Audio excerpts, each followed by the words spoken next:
Hey, welcome back. I know it's been a while since I've put anything on here. I've had some health problems the last couple of weeks, and I was going to play some guitar, but I'm not quite there yet. I've still got, it's jumbled in my head. My hands are too sore, so I figured I'd talk about something that a lot of people are curious about. I guess I know I was. Stratocasters. They're great. Everybody loves them. Who wouldn't love a good Strat? But not all Strats are equal. I have a few Strat copies. They're all Washburns. I like Washburn. One I thought I was going to hate. I got it for one specific reason, and I will show it to you. Back when I got it, it's a red Strat,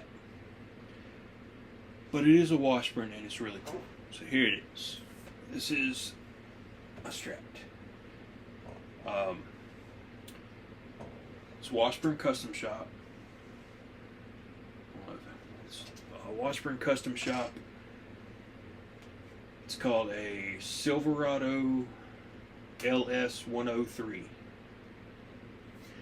93, 94, 95, somewhere around in there. I'm not exactly sure. I didn't buy it new. I bought it used a while back. Has some really cool, everything about it's quality. And of course it sounds phenomenal. But some of the specs on it, it has, I don't know if you're going to be able to see this very well, but it has sparsel locking machine heads that are graduated, and if you look what that means, because of the straight headstock, the low E, if you start here and go down, they're shorter as they go, and what that does is kind of compensates for the fact that the headstock is does a little dip and then goes straight, so you don't have to have string trees on it. Problem is, it's set up for 10 gauge strings, and I use 9 gauge super slinkies on everything. So the low E string, the high E has a tendency to jump out of the nut if I get into it too hard. I'm not going to I'm not drilling a hole in the headstock to put a string tree, and I'm not 100%. I don't want to change anything permanently. So I may end up putting 10s on just this guitar, because everything else about it is great. Now, this bridge, this tremolo system, it's branded Washburn, but it's made, look how thick it is. It's obviously not the standard deal there. It's made by Schaller in Germany, but it's branded Washburn. It's according to the spec sheets I've been able to find on it. All this information is coming from a page from the 1995 Custom Shop catalog. So it's online if you look it up.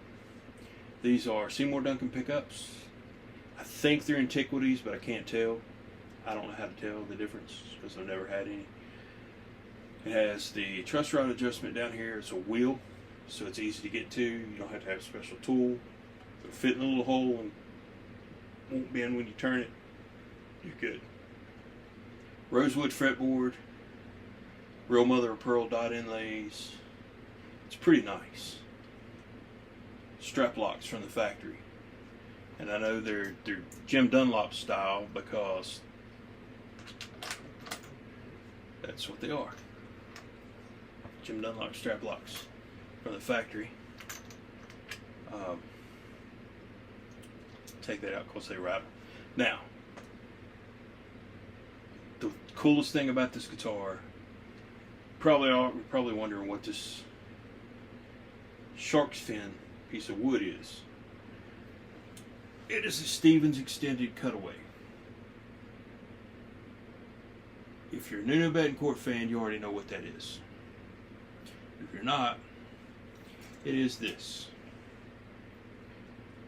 It's 5 bolts, and there's absolutely no heel whatsoever on this guitar. They just scooped it out and extended the neck up into the body for an extra bolt, so they could put 5 bolts in the neck. Now, it's supposedly so you get your thumb back here when you're way up on the neck, but I hook mine over the top anyway, just out of habit.